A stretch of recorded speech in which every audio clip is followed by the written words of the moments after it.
Perang segera pecah, Pulau Pasir jadi arena pertempuran.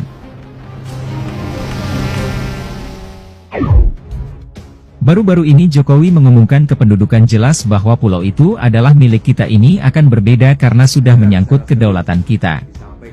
Indonesia gelar pasukan yang terintegrasi artinya kita tidak Jawa sentris. Oleh sebab itu sudah saya perintahkan kepada Menhan dan Panglima untuk bangun divisi 3 yang telah mulai ini bekerjanya. Konflik perebutan Pulau Pasir antara Indonesia dan Australia akhirnya berujung pada operasi militer. Indonesia dan Australia resmi menyatakan perang pada hari ini. Setelah membuat keputusan operasi militer, Jokowi mengumumkan operasi militer tersebut demi membela wilayah Indonesia yakni Pulau Pasir. Di awal pekan ini Jokowi sudah menyatakan akan memperjuangkan wilayah tersebut dan menempatkan pasukannya di sana untuk menjaga perdamaian. Akibat aksinya tersebut AS dan negara sekutu Australia mengecam langkah Indonesia, tetapi Jokowi sepertinya tidak gentar dan justru benar-benar berperang dengan Australia. Pasca pengumuman tersebut, tentara Indonesia bergerak ke perbatasan dekat Pulau Pasir NTT. AS sejauh-jauh hari sebenarnya sudah mengirimkan pasukannya ke Australia. Perdana Menteri Australia Anthony Albanese bahkan mengatakan Indonesia sedang merencanakan perang dahsyat di Asia. Bukti menunjukkan Indonesia merencanakan perang di Asia dan akan menjadi yang terbesar, kata Albanese dalam wawancaranya dengan BBC pada minggu lalu. Semua tanda menunjukkan rencana tersebut sudah dimulai sejak awal sengketa Pulau Pasir. Intelijen menunjukkan Indonesia akan memulai perang dan mengirimkan pasukan dalam jumlah besar ke perbatasan Australia tersebut. Amerika memutuskan untuk mengambil langkah lanjutan terkait rencana serangan Indonesia ke wilayah Australia. Amerika Serikat itu akan mengadakan pertemuan darurat hari ini dengan Perdana Menteri Australia Anthony Albanese. Mengutip dari beberapa sumber, rapat itu sendiri diharapkan akan menghasilkan keputusan mengenai tindakan lanjutan atas rencana serangan Indonesia ini. Meski begitu belum ada gambaran pasti, apakah langkah selanjutnya mungkin diambil termasuk menerjunkan personel militer. Jokowi pun memberi pesan yang menakutkan, "Saya punya beberapa kata untuk mereka yang merasa perlu ikut campur. Siapapun yang mencoba menghalangi kami apalagi menciptakan ancaman bagi negara dan rakyat dan wilayah kami harus tahu bahwa Indonesia akan melawan dengan cara apapun," tegasnya sebagaimana dikutip ABC News. Namun, langkah militer yang dilakukan Indonesia memberikan dampak besar di segala aspek, termasuk ke pasar finansial hingga perekonomian. Aset-aset berisiko berguguran sementara aset aman dan komoditas terbang tinggi. Indonesia mengancam Perang Dunia III langsung pecah jika Australia terus usik kedaulatan NKRI. Ancaman tersebut dilontarkan Menhan Indonesia Prabowo Subianto pada Kamis, beberapa jam setelah Presiden Indonesia Joko Widodo mengumumkan pengerahan pasukan ke perbatasan dekat Pulau Pasir.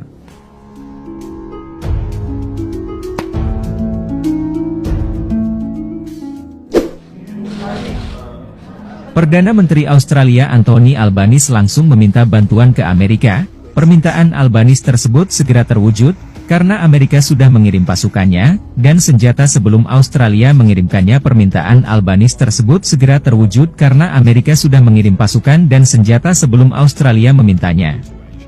Prabowo menggandakan dia merasa permintaan bantuan Australia ke Amerika adalah langkah yang bisa memperluas konflik. Pasalnya, lanjut Prabowo, Amerika memahami konsekuensi dari bantuan tersebut akan menyulut emosi Rusia. Sifat bunuh diri dari langkah seperti itu dipahami oleh Amerika sendiri.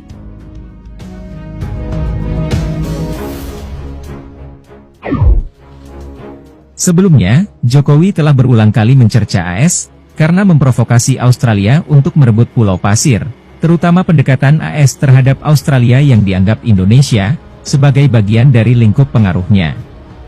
Minggu lalu Jokowi memperingatkan Australia bahwa dia tidak menggertak mengenai pengiriman pasukan untuk melindungi wilayah-wilayah Indonesia. Sementara itu Presiden Amerika menuturkan pola langkah Indonesia dapat menyebabkan dampak buruk bagi negara sekitar. Di sisi lain, Australia akan mengadakan latihan militer bersama dengan Amerika pekan depan. Namun, Prabowo memperingatkan berperang akan memiliki konsekuensi bencana bagi dunia. Kita harus ingat, konflik ini akan benar-benar mempengaruhi seluruh dunia, tidak hanya Indonesia dan Australia, tetapi setiap negara di planet ini, ujar Prabowo. Konsekuensinya akan menjadi bencana bagi seluruh umat manusia. Australia dan Indonesia saat ini sedang dalam konflik di Pulau Pasir. Bahkan Amerika baru-baru ini mengirimkan pasukan dan alutsista untuk menyerang dan merebut Pulau Pasir dari Indonesia jika suatu waktu Australia dan Amerika Serikat menyerang Indonesia diprediksi. Ada beberapa negara yang siap membantu Indonesia. Lalu negara mana saja yang siap membantu tanah air? Yang pertama adalah Rusia.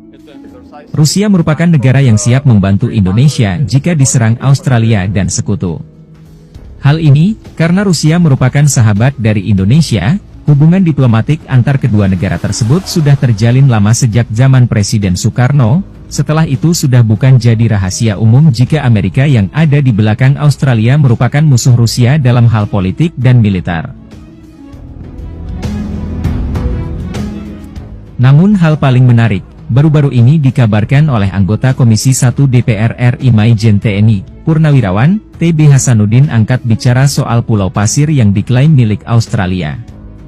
TB Hasanuddin menegaskan sebagai negara yang berprinsip politik luar negeri bebas aktif, Indonesia harus selalu berpegang pada norma dan hukum internasional.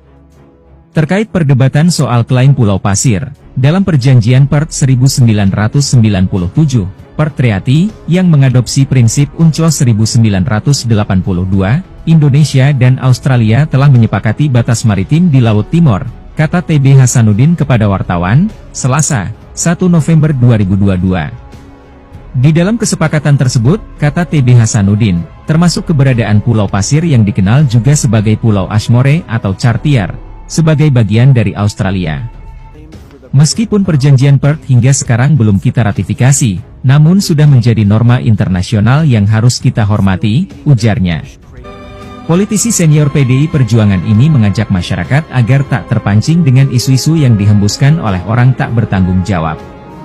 Kita jangan terpancing dengan isu atau hoaks yang ada di media sosial, seolah-olah Australia sudah mengerahkan pasukannya.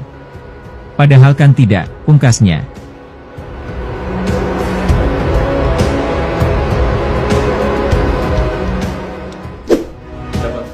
Sebelumnya Kementerian Luar Negeri, Kemlu, juga telah mengatakan Pulau Pasir tidak pernah menjadi bagian dari Hindia Belanda maupun Indonesia. Jadi wilayah NKRI berdasarkan hukum internasional yang kita sebut asas uti possidetis juris adalah bekas wilayah Hindia Belanda dan dalam konteks ini Pulau Pasir atau Ashmore tidak pernah menjadi bagian dari wilayah Hindia Belanda. Ketika Indonesia merdeka, Ashmore tidak pernah menjadi bagian dari wilayah NKRI, kata Direktur Jenderal Hukum dan Perjanjian Internasional Amrih Jinangkung.